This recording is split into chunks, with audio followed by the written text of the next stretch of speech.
Assalamualaikum warahmatullahi wabarakatuh. Waalaikumsalam warahmatullahi wabarakatuh. Halo, saya Syarif Hidayat. Kali ini kita podcast bersama dua anak Purna Paskibraka Kabupaten Cilacap tahun 2023. Silakan kakak-kakak, perkenalkan diri kalian masing-masing. Ya, perkenalkan nama saya Sendi Susadi. Saya Purna Paskibraka Kabupaten Cilacap, perwakilan dari SMK Budi Utomo 2 Gandrumangu. Perkenalkan, nama saya Ramadhani Andra Setiawan. Saya Purna Paskibraka Kabupaten Cilacap dari SMK Budi Utomo 2 Gandrumangu. Gimana kakak-kakak kabar kalian? Alhamdulillah baik. Nah, untuk kabar Kak Sarif gimana? Alhamdulillah baik-baik saja. Alhamdulillah. Terus kita lanjut ke pertanyaan tentang Paskibraka ya kak. Sebelum kalian ikut Paskibraka, kalian itu ngapain aja kak? Ya, untuk itu kita seperti biasa kita sekolah gitu Kak. Mungkin kegiatannya itu kita ikut eskul apa, kita latihan apa gitu. Terus sebelum kalian jadi Paskibraka kan tentunya ada seleksi-seleksinya. Apa aja sih kak seleksi-seleksi itu? Nah, untuk seleksi itu tuh ada yang pertama itu tes administrasi, yang kedua itu ada tes jasmani, terus PBB, TWK sama TIU. Itu Kak. Tes administrasi itu apa aja kak? Ngapain aja? Nah, untuk tes administrasi itu kita itu mengupload berkas-berkas pendaftarannya Kak. Berarti online dong? Ya, untuk itu online Kak. Pengisiannya di mana kak? Untuk pengisian berkas-berkasnya itu di sekolah. Nah, setelah diisi itu langsung kita upload. Kan tadi kan ada tes TWK ya kak? Iya. Itu apa kak? Ngapain aja? Nah, untuk tes TWK itu pengetahuan kita tentang Paskibraka sama pengibarannya apa gimana gitu Kak. Tahun-tahun berapa, siapa pendirinya gitu Kak. Kalau tes TIU itu ngapain? Ya, tes TIU itu seperti kita pengetahuan kita lah. Bagaimana seperti psikotes gitu Kak. Syarat-syarat masuk Paskibraka itu apa aja kak? Nah, untuk itu kan ada yang perempuan itu, yang pertama itu tingginya. Nah, untuk perempuan itu tingginya itu minimal 165, maksimal 170.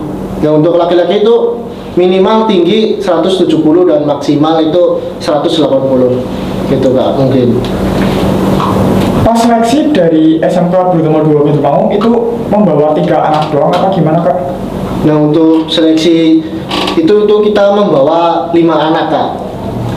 Nah, di situ itu yang lolos itu ada 3 Kak. Nah, yang 2 itu nggak lolos. Yang nggak lolos itu kenapa? Gara-gara apa? Untuk itu nggak lolosnya itu pada saat seleksi PBB di kabupaten Kak. Terus pengalaman yang paling berkesan pas seleksi itu apa aja kak? Untuk pengalaman saya pribadi itu pada saat seleksi itu ya, untuk yang seleksi itu banyak sekali lah ya, ada 405 Kak. Terus ada lagi apa enggak kak? Pengalaman yang paling berkesan mungkin menurut saya, ya saya dapat berkenalan dengan anak-anak dari sekolah lain ya mungkin ya.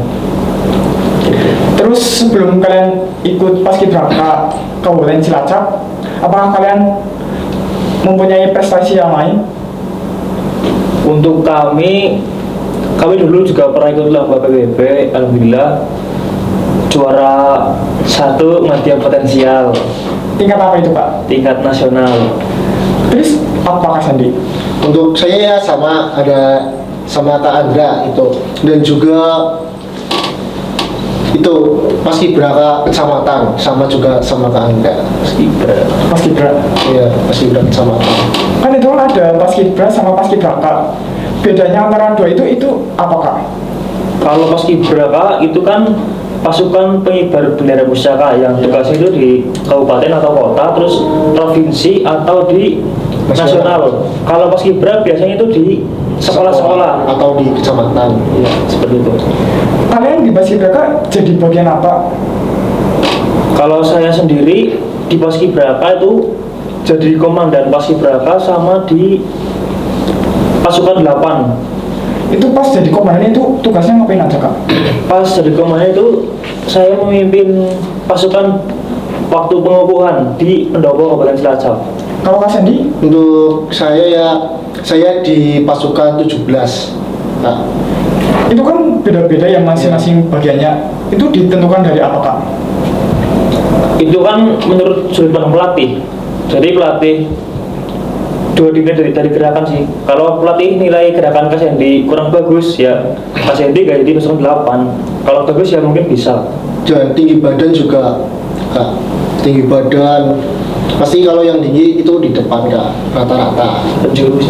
Berarti nggak boleh milih ya, nggak boleh menurut keinginan sendiri. Ya Nggak bisa. nggak bisa, itu harus pilihan pelatih. Motivasinya kalian ikut paskibraka itu apa Kak?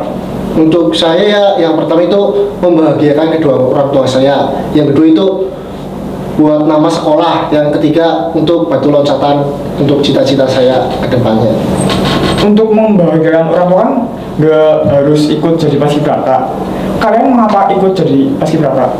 Ya mungkin itu kemampuan kita di situ. Nah, sebenarnya banyak, tapi kan kita di sekolah ini kita masuknya itu di dalam PBB gitu, Kak.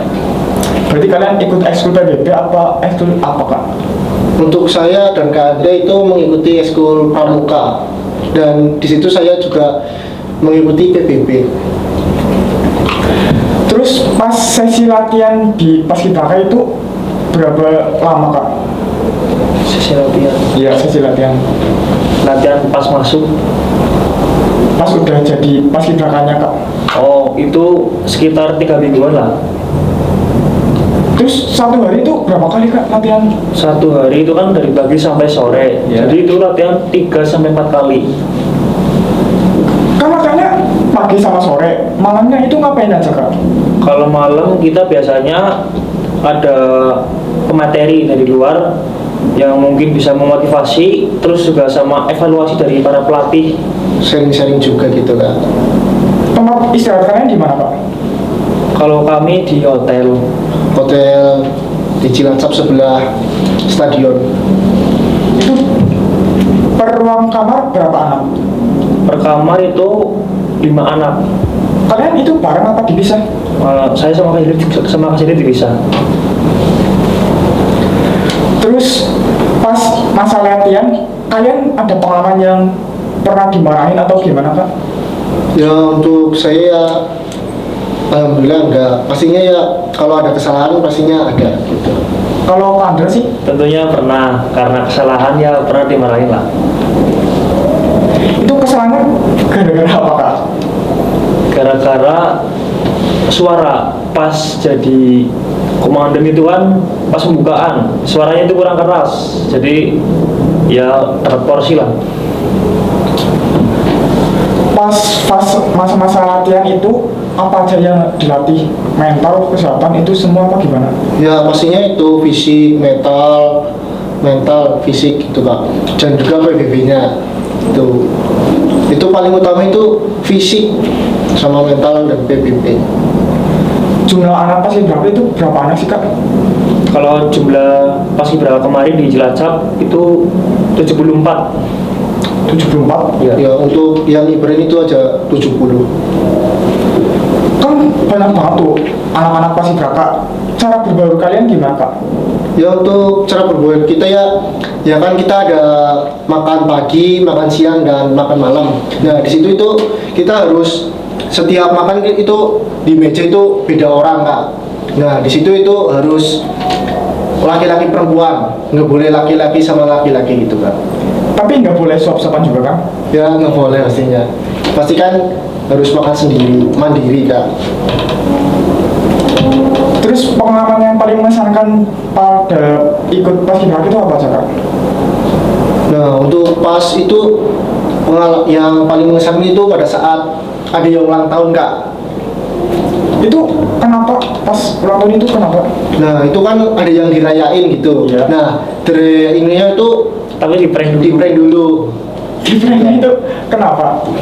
Di pranknya itu misalnya si A ulang tahun, nah si A itu di prank kayak dipulangin gitu loh, kayak iya. melakukan kesalahan terus dipulangin, dikasih surat, terus disiapin mobil buat apa ya nganter ke rumahnya, terus barang-barangnya udah dikemasin. Nah itu si A itu kan dipulangin, tapi dia belum buka suratnya, jadi udah di jalan tapi cuma diputerin doang, diputerin ke stadion, terus balik lagi. Nah itu pas balik lagi disuruh buka suratnya, ternyata selamat ulang tahun.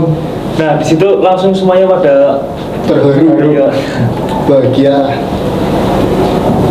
Terus pas itu di prank tetap lanjut latihan apa gimana?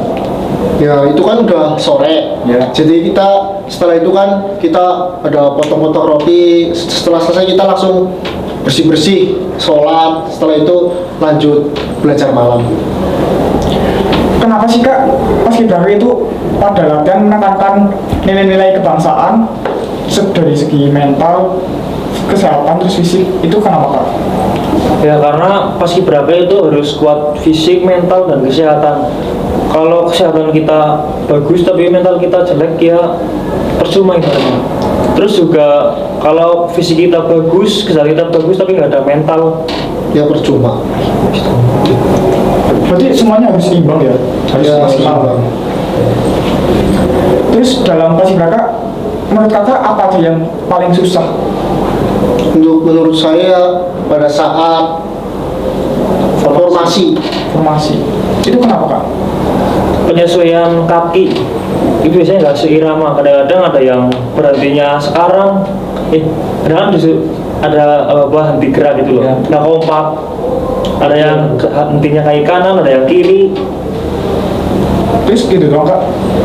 Ya mungkin sama hentakan kaki juga sih. Jarak juga. Kalau ada kesalahan kayak gitu, itu diapain kak? Ya pastinya dapat porsi semuanya. Semuanya? Salah satu yang Salah semua. Semuanya? Ya. Iya, Berarti harus kompak-kompak banget ya. iya. Terus pesan terakhir nih kak, untuk adik-adik yang belum daftar di SMP Brotomo 2 Kedurmangu, barangkali ada yang minat atau mempunyai bakat dalam bidang paskibraka biar jadi penerus kalian, itu apa aja kak? Nah, yang pertama itu kita harus menjaga fisik, mental, dan kesehatan gitu kak. Dan kalau ada yang mempunyai bakat PBB apa-apa itu bisa dikembangkan dulu. Apa mau daftar ke SMK Brotomo 2 Kedurmangu untuk meningkatkan prestasinya dalam bidang PBB gitu kak. Jadi dalam perbincangan kali ini tentang paskibraka, kita dapat menyimpulkan bahwa kalau kalian berminat dalam paskibraka, kalian tuh harus kuat dalam fisik, mental, dan kesehatan. Dan juga kalau kalian pengen mengembangkan paskibraka, kalian bisa bergabung saja di SMK Brotomo 2 Kedurmangu. Untuk link pendaftarannya ada di bawah ini ya guys.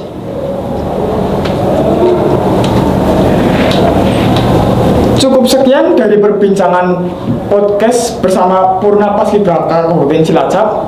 Dari saya, Sari Hidayat. Sampai jumpa, bertemu kembali di podcast berikutnya. Wassalamualaikum warahmatullahi wabarakatuh.